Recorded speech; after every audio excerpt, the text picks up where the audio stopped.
sifa. Mpendwa mtazamaji wa MHAE TV, karibu sana kwenye kipindi chetu cha mkate wa leo. Bado tunazitazama ahadi za Mungu zilizoandikwa katika Biblia. Leo tumekifikia kitabu cha Danieli, kitabu cha nabii Danieli, sura ile ya mwisho ya 12 mistari 4 ya kwanza. Anasema, wakati huo Mikaeli atasimama, jemedari mkuu, asimamaye upande wa wana wa watu wako, na kutakuwa na wakati wa taabu, mfano wake haukuwapo tangu lilipoanza kuwapo taifa hata wakati huo huo. Na wakati huo watu wako wataokolewa, kila mmoja atakayeonekana ameandikwa katika kitabu kile.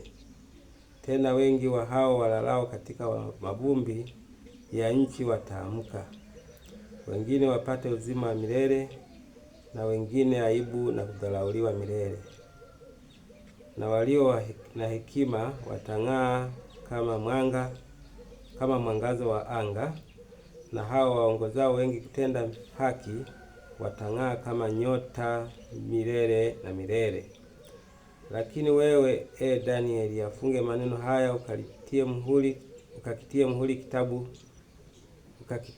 kitabu hata wakati wa mwisho. Wengi wataenda mbio huko na huko, na maarifa yataongezeka. Amen. Ndio mtazamaji wangu, hapa tunakutana na ahadi. Huyu mwandishi anaandika mambo kadhaa hapa kama ahadi kwa baba yetu, lakini kubwa hapa ni kuhusu wakati wa mwisho. Inazungumzia zaidi wakati wa mwisho, yatakavyokuwa maisha yawe, mambo yatakayotokea wakati wa mwisho. Anasema kutakuwa na wakati wa taabu, kutakuwa na wakati wa taabu. Huu tunaushuhudia wakati wa taabu. Taabu hapa maana yake mambo hayaendi, mambo yanaenda ndivyo sivyo, migogoro ya hapa na pale, mapigano ya hapa na pale, na mafuriko na matetemeko ya nchi na mambo kama hayo, ndio wakati wa taabu. Yaani mfano wake hautakuwapo tangu lilipoanza kuwepo taifa. Kuna wakati wa taabu utakuja ambao uliwakuta Waisraeli na walipata shida sana. Halafu anasema wakati huo watu wako wataokolewa. Watu wako wataokolewa, taifa la Israeli wataokolewa. Kuna wakati utafika ambao taifa la Israeli wataokolewa.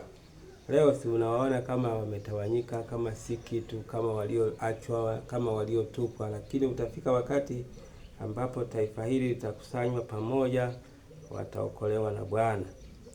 Kila mmoja atakayeonekana ameandikwa katika kile kitabu, ndiye hao watakaookolewa. Maana yake kule mbinguni kuna kitabu na vitabu. Kuna kitabu cha uzima na kuna vitabu vingine. Lakini wote ambao majina yao yatakutwa katika kile kitabu, hao wataokolewa. Maana yake wataingizwa kuishi na Bwana milele. Hiyo ni ahadi. Lakini jambo lingine tena anasema, tena wengi wa hao walalao katika mavumbi ya nchi wataamka. Maana yake kuna ufufuo unakuja. Hapa anaahidi ufufuo unakuja, kuna kufufuliwa. Kwa hiyo kufufuka kupo. Kama Yesu Kristo alivyofufuka, ndivyo na sisi iko siku moja wale waliokufa watafufuka. Na kama sitakutwa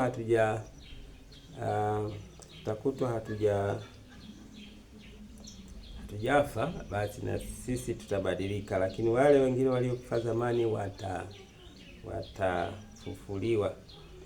Halafu anasema wengine wapate uzima wa milele, wengine aibu na kudharauliwa milele. Katika hao watakaofufuliwa, wengine watafurahi, wengine wataaibika milele. Wengine watapata aibu na kudharauliwa milele, lakini wengine watapewa uzima wa milele. Hii ndio ahadi. Halafu ahadi nyingine hapa anasema na walio na hekima watang'aa kama mwangaza wa anga. Wenye hekima watang'aa kama anga linavyoonekana. Halafu anasema na wao wanaowaongoza wengi kutenda haki, hao watang'aa kama nyota milele. Hao watang'aa kama nyota milele na milele.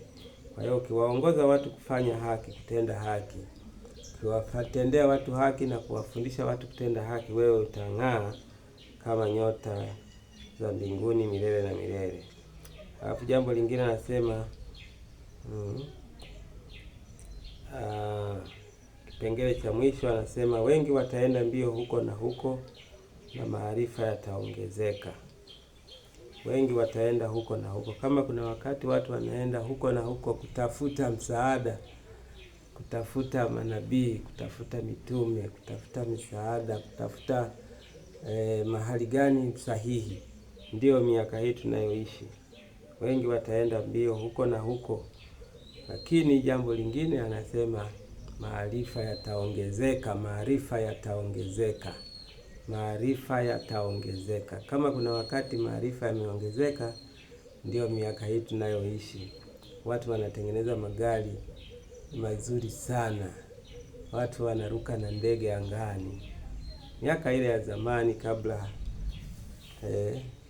hii karne tunayoishi, karne hizi tunazoishi, kulikuwa hakuna magari, kulikuwa hakuna ndege, lakini leo kuna ndege, watu wanapita angani, wanaenda maili kwa maili, kilomita kwa kilomita, wako juu ya anga. Wengine wanapita kwenye maji, wengine. Kuna maarifa yameongezeka sana. Leo tunaongea kwa simu, mtu yuko Ulaya unaongea naye, mtu yuko Mbeya ama yuko mahali wewe ulipo, unaongea na mtu yuko mbali, au unamtumia ujumbe na upata akiwa mbali. Maarifa haya ndiyo yameongezeka ajabu. Kama kuna wakati maarifa yameongezeka sana, ni miaka hii. Kwa hiyo hizi ni ahadi kwamba maarifa yataongezeka, na kweli yameongezeka na yanazidi kuongezeka, na wanazidi kugundua vitu mbalimbali, kompyuta. Sasa hivi tuna kitu kinaitwa AI. Unashangaa kweli mambo yanayofanyika ni ajabu. Maarifa yameongezeka ajabu. Mungu akubariki sana. Tunaishi katika miaka ambayo mambo yamebadilika ajabu. Tunaishi miaka ambayo kwa kweli tuko mwishoni. Tunaishi miaka ya mwishoni mwa dunia. Kwa hiyo mambo yamekuwa tofauti ajabu. Mambo yamekuwa mengine kabisa. Mambo yamekuwa sio ya kawaida. Jambo muhimu rafiki yangu, endelea kumpenda huyu Mungu aliyeleta maarifa haya. Endelea kumpenda Mungu atakaye kufufua siku ya mwisho na kuingiza kwenye uzima wa milele. Kama haujaanza kumpenda na kujiingiza kwa wake, nafasi bado unayo, maana ufufuo unakuja, au kiama kinakuja. Usikae mbali. Karibu sana, ingia kwenye ufalme wa Mungu. Atakapokuja basi uwemo katika kitabu chake cha uzima. Barikiwe sana. Tukutane wakati ujao tena. Siache kuniunga mkono na kwenye akaunti yangu kwa kusubscribe na comment kwenye akaunti yangu. Mungu akubariki sana. Kwa jina lake Mungu Baba, Mwana na Roho Mtakatifu. Amen.